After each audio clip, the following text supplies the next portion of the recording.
Hello friends, welcome back to RGM English literature and language. আজ আমরা এই ভিডিওতে আলোচনা করব principles of good writing, written by Lashley Alexander Hill. এটি এসএলএসটি ইংলিশ সিলেবাসের একটি খুবই গুরুত্বপূর্ণ এসে, ঠিক আছে। তো এই এসেটি আলেকজান্ডার হিল লিখেছিলেন কিন্তু তার নিজের পার্সোনাল সমস্যার সমাধানের জন্যে। তিনি একজন পেশায় ইংরেজি শিক্ষক ছিলেন। তিনি মাত্র 21 বছর বয়স থেকে তিনি সেই পেশায় যুক্ত হন। তিনি তাদেরকে ইংরেজি শেখাতেন যারা ইংলিশ ল্যাঙ্গুয়েজটাকে ফরেন ল্যাঙ্গুয়েজ হিসেবে ট্রিট করতো বা সেকেন্ড ল্যাঙ্গুয়েজ হিসেবে ট্রিট করতো, ঠিক আছে। তো এবার তিনি যে পড়ানো শুরু করেছিলেন, তার সেই পড়ানো শুরু করার সময় বা পড়াতে গিয়ে তিনি যে সমস্যাগুলোর সম্মুখীন হতেন, সেই সমস্যাগুলো থেকে পরিত্রাণ পাওয়ার জন্য কিন্তু তিনি বিভিন্ন রকমের ফোনেটিক্সের উপর বই লিখেছেন। ভালো রকম কী করে ভালো লেখা যায়, কী করে ভালোভাবে রাইটিং স্কিলে ইমপ্রুভমেন্ট করা যায়, তার উপরে কিন্তু তিনি বই লিখেছেন। তারই মধ্যে এই এসেটিও কিন্তু একটি, ঠিক আছে। তো এই এসেটি নিউ বিগিনারদের জন্য, যারা লেখালেখি শুরু করছেন বা লিখতে চান, খুব ভালোভাবে ইন্ডিপেন্ডেন্টলি ইংলিশ ল্যাঙ্গুয়েজটাকে লিখতে চান, তাদের জন্য কিন্তু এটা খুবই গুরুত্বপূর্ণ, ঠিক আছে। তাহলে এটার কোশ্চেন আনসার আমরা শুরু করি।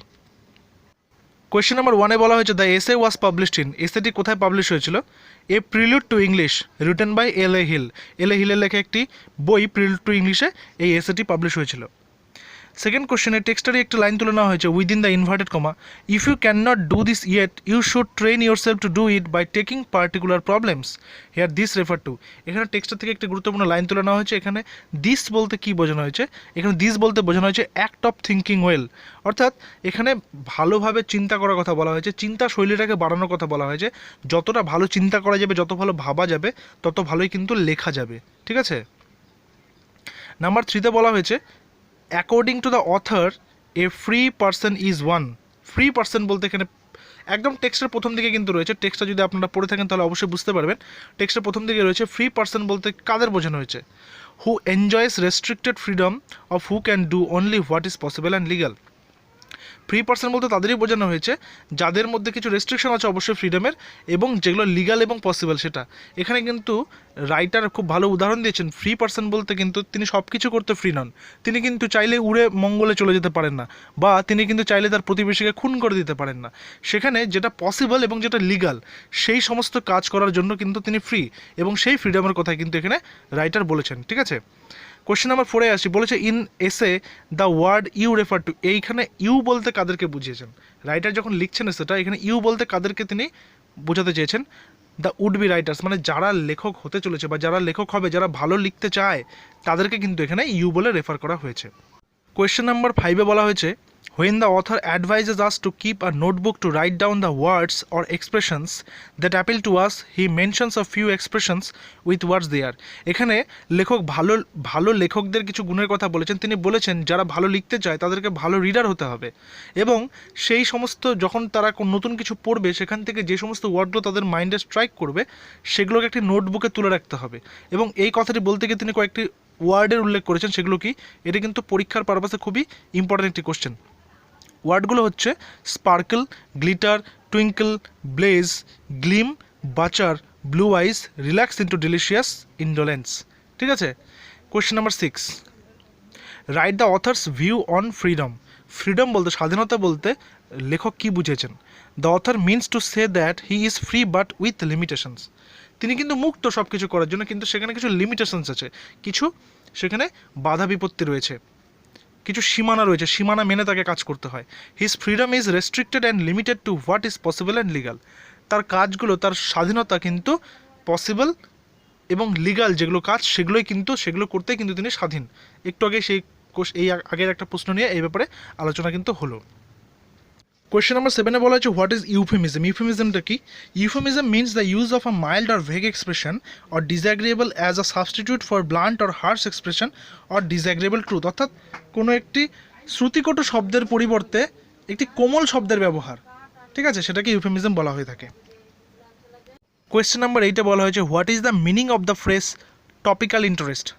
খুবই ইম্পর্টেন্ট কোশ্চেন। টপিক্যাল ইন্টারেস্ট বলতে কবি কী বুঝিয়েছেন? The root meaning of this word is local. Topical interest বলতে লোকাল, কোনো একটি স্থানীয় এলাকার কথা বলা হয়েছে। Topic is derived from Greek word topos meaning place. Topic একটি গ্রিক শব্দ যার অর্থ হচ্ছে টোপোস, বা টপিককে নেওয়া হয়েছে গ্রিক শব্দ টোপোস থেকে, যার অর্থ হচ্ছে place. The phrase topical interest means interest in the present local. অর্থাৎ টপিক্যাল ইন্টারেস্ট বলতে interest in the present local, বা কোনো একটি স্থানীয় এলাকা সম্পর্কে সেখানকার প্রতি যে আকর্ষণটা সেটার কথা বলা হয়েছে। ঠিক আছে।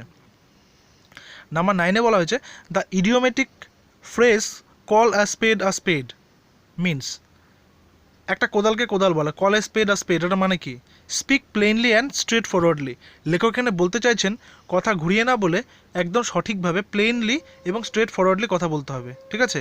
এবার নাম্বার 10-এ আসি। নাম্বার 10-এ বলা হয়েছে empty verbiage means use of meaningless unnecessary words for the expression of an idea.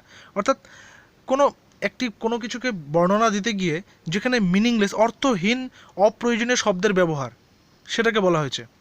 ঠিক আছে।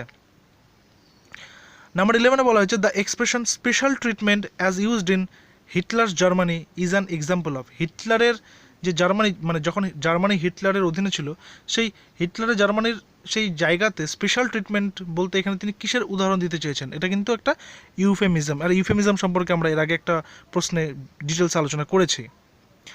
নাম্বার 12 বলা হয়েছে do not strive to create an impression, inverted কমার মধ্যে এটা। Here to create an impression means, to create an impression বলতে কী বুঝিয়েছেন লেখক?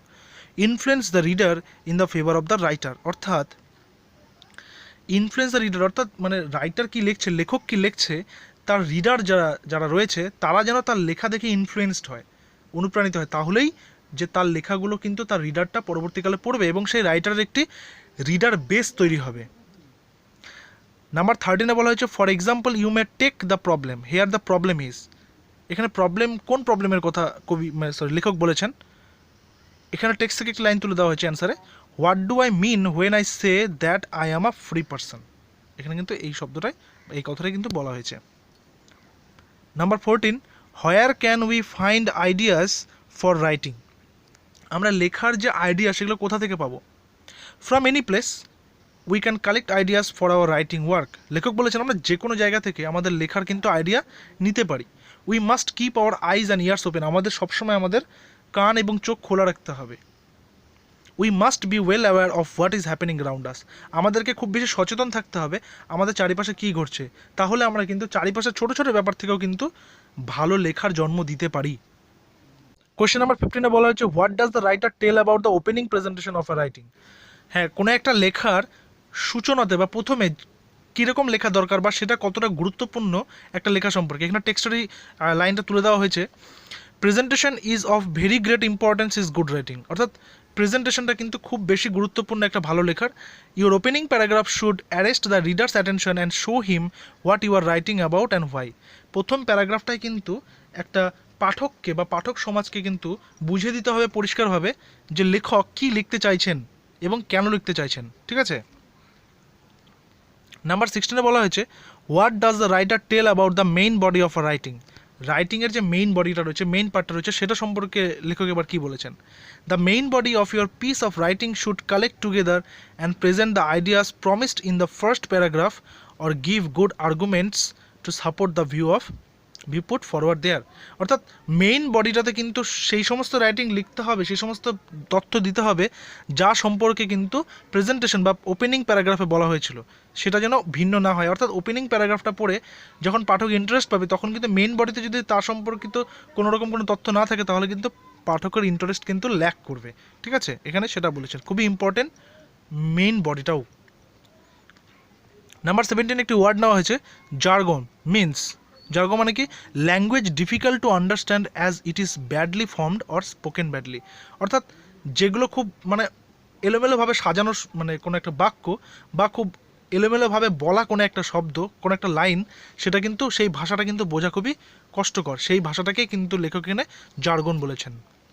নাম্বার 18-এ বলা হয়েছে which style of writing is quite out of date. কী ধরনের লেখা কিন্তু এখন আউট অফ ডেট হয়ে গেছে? এলাবোরেট অ্যান্ড ডেকোরেটেড, মানে খুব বিস্তারিত লেখাগুলো কিন্তু এখন আউটডেটেড হয়ে গেছে, এখন সব প্লেন এবং স্ট্রেট ফরওয়ার্ড লেখায় কিন্তু চলছে লেখকের মতে। 19 নম্বর বলেছে dash English is the fashion these days. কী ধরনের ইংলিশ এখনকার ফ্যাশন? ক্লিন অ্যান্ড প্লেন, পরিষ্কার এবং সোজাসাপটা।